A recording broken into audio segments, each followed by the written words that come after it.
आप देख रहे हैं उत्तराखंड का नंबर 1 डिजिटल चैनल उत्तराखंड खबर। नमस्कार, उत्तराखंड खबर में आपका स्वागत है। देहरादून फुटबॉल एकेडमी के संस्थापक अध्यक्ष एवं हेड कोच वीरेंद्र सिंह रावत को the Global Human Rights Foundation, Delhi सरकार, भारत के doctor Hema Ravi Shankar vice chancellor London, Ravi K S. Narayan national president, doctor K R. Arunachalam president Malaysia, Divya Krishna Murthy programming head Sri Lanka के द्वारा हस्ताक्षरित प्रमाण पत्र, मोमेंटो और मेडल कोरियर के द्वारा आज दिनांक 23 जून 2021 को प्राप्त हुआ। जिस अवार्ड से उत्तराखंड के महान व्यक्तियों के द्वारा देहरादून फुटबॉल एकेडमी के कार्यालय नथनपुर इंद्रप्रस्थ कॉलोनी में उन्हें सम्मानित किया गया।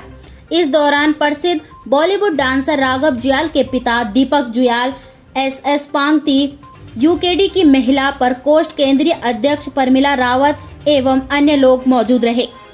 मैं सर्वप्रथम तो उत्तराखंड खबर का तहे दिल से धन्यवाद देना चाहता हूं। और ये अवार्ड हमें जो प्राप्त हुआ है दिल्ली गवर्नमेंट के द्वारा the global women rights foundation के द्वारा प्राप्त हुआ है, तो मैं उनका तहे दिल से धन्यवाद देना चाहता हूँ। क्योंकि कई पुरस्कार मुझे जो भी मेरी एक्टिविटीज़ को देख के कई लोग जो ऑल ओवर इंडिया में काम कर रहे हैं, वो मुझे कम से कम 15 स्टेट से मुझे अवार्ड मिल चुका है। और कम से कम आज मेरा 52 अवार्ड्स है, जिसमें 7 मुझे इंटरनेशनल अवार्ड मिल चुके हैं। 24 ये मेरा नेशनल अवार्ड है और 21 मुझे स्टेट अवार्ड से सम्मानित किया जा चुका है। हमारे बीच आई.एस. पांगती जी, उनका मैं तहे दिल से धन्यवाद देना चाहूँगा, जिनके द्वारा आज ही मुझे पुरस्कार मिल रहा है। और हमारे राघव जुयाल, जिनका जाना माना नाम है, जो एंकर हैं, जो एक्टर हैं पूरे, जिन्होंने उत्तराखंड का नाम पूरे भारतवर्ष में, विश्व में फेमस किया। मैं आज उनके फादर दीपक रावत जी के द्वारा मुझे सम्मानित किया जा रहा है, तो मैं उनका भी तहे दिल से धन्यवाद देना चाहूँगा। हमारे बीच केंद्रीय अध्यक्ष उत्तराखंड कांग्रेस दल की महिला प्रकोष्ठ के अध्यक्ष परमिला रावत जी, मैं उनका भी तहे दिल से धन्यवाद देना चाहूँगा। सुमेश बड़ावकोटे जी का भी, कि ये जो जिला संयोजक हैं उत्तराखंड के, उत्तराखंड कांग्रेस दल से, तो कम लोगों की उपस्थिति में ये सम्मान मुझे कार्यालय में इन सभी महानुभावों के द्वारा दिया जा रहा है। मैं उनका सभी का तहे दिल से धन्यवाद देना चाहूँगा। और मेरा इससे और कर्तव्य बनता है कि मैं उत्तराखंड की प्रतिभाओं को, जिस आज तक मैंने जो 26,500 बच्चों का भविष्य बनाया है, उससे और अच्छे बच्चों का भविष्य आगे बनाऊं। और अगर हम लोग सरकार या सत्ता में आते, क्योंकि मैं उत्तराखंड कांग्रेस दल का केंद्रीय अध्यक्ष खेल प्रकोष्ठ भी हूं, तो हमारी जिम्मेदारी बनती है कि खिलाड़ियों के लिए कहीं भी शोषण हो, उनके प्रोत्साहन के लिए हम कर्तव्यनिष्ठ रहें और उनके प्रतिभाओं के लिए उनको नेशनल इंटरनेशनल लेवल में आगे पहुंचाएं, उनको सरकारी नौकरी उनको दिलाएं, स्पोर्ट्स कोटा उनके लिए लागू किए।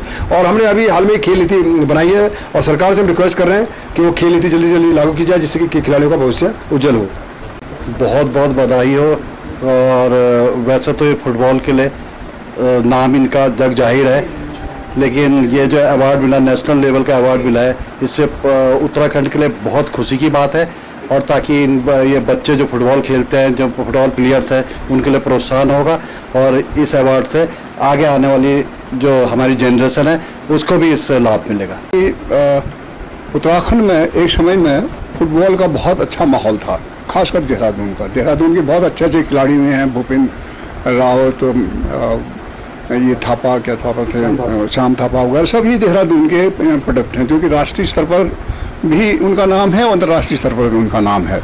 और अभी भी हमारे उत्तराखंड में फुटबॉल का अच्छा माहौल है, चाहे देहरादून है, गढ़वाल है, नैनीताल है, यहाँ तक कि मुनस्यारी में हम छोटा मोटा टूर्नामेंट करते हैं बहुत सालों से। यही कि इन्हीं के वो एक संस्था थी जो यहाँ के रेफरी को ट्रेन करते थे, रेफरी भी प्रोवाइड करते थे। वो रेफरी आज भी यहाँ से फुटबॉल को प्रमोट करने के लिए मुनस्यारी तक जाते हैं। अब दुर्भाग्य से कोरोना काल में 2 वर्ष से नहीं हो पाया हो, वरना हर साल यहाँ से जाते थे। तो इसको एक जो यहाँ की प्रतिभा है फुटबॉल में, फुटबॉल की वजह से तो हर एक खेल में है, लेकिन फुटबॉल में खासकर यहाँ की जो प्रतिभा है हमारे पर्वतीय क्षेत्र को, उसको बचाए रखना, उसको आगे बढ़ाने में हमारे भाई वीरेंद्र ने बहुत मेहनत किया है इसमें, इसलिए इनको पुरस्कृत किया गया है ह्यूमन राइट्स फाउंडेशन से नेशनल लेवल के। और इनको ये आज प्रमाण पत्र है। इसके अलावा आप देख रहे हैं इनको इतने पुरस्कार मिले हैं, इसलिए मिले हैं कि ये लगे हुए हैं। यद्यपि इस दिशा में मतलब सरकार का उतना ध्यान है और न समाज का उतना ध्यान है वर्तमान में, लेकिन ये अकेले उसमें लगे हुए हैं। आज तो क्या है, क्रिकेट में ज़्यादा ध्यान है लोगों का, फुटबॉल जो हमारी जो क्षमता थी हमारे उत्तराखंड की, उसमें हम पीछे रह गए हैं, इसमें इनका ध्यान है, तो इनको ये पुरस्कार मिल जाता है। हम इसके इस खुशी में, इनको पुरस्कृत करने की खुशी में, इनकी खुशी में हम भी शामिल हुए हैं, इनको बधाई देते हैं। और आप लोगों का प्रोत्साहन मिलेगा तो ये और हमारे क्षेत्र के नवयुवकों के लिए और आगे काम करेंगे, इसलिए हम यहाँ उपस्थित हैं। खबर को भी धन्यवाद देना चाहती हूँ। और निश्चित तौर पे ये उत्तराखंड किसान दल के खेल प्रकोष्ठ के अध्यक्ष हैं और दिल्ली केंद्र सरकार ने इनको जो ये राष्ट्रीय समाज सेवा रत्न जो आज पुरस्कार दिया है, ये हमारे दल के सुरेंद्र सिंह पांगती जी और वो हमारे वरिष्ठ अधिवक्ता दीपक जुयाल जी, राघव जी के फादर हैं, इनके हाथों से इनको दिया गया है। और निश्चित तौर पे राज्य सरकार को भी इसमें एक अच्छे से कोई बना देना चाहिए खेलों के लिए, क्योंकि खेल दिन बर दिन लुप्त होते जा रहे हैं और जो भी यहाँ के खेल की चीज़ें वो भी दूसरों के हाथों में जा रहा है। तो इसमें सरकार को भी इसमें गंभीरता से ध्यान देना चाहिए, आने वाली पीढ़ी भी इन चीज़ों पर अपना वो प्राइज़ ले सके, जैसे आज वीरेंद्र रावत जी ने आज पूरे उत्तराखंड का नाम रोशन कराया है। धन्यवाद। उत्तराखंड खबर के लिए कैमरामैन प्रदीप भंडारी के साथ किशोर रावत की रिपोर्ट।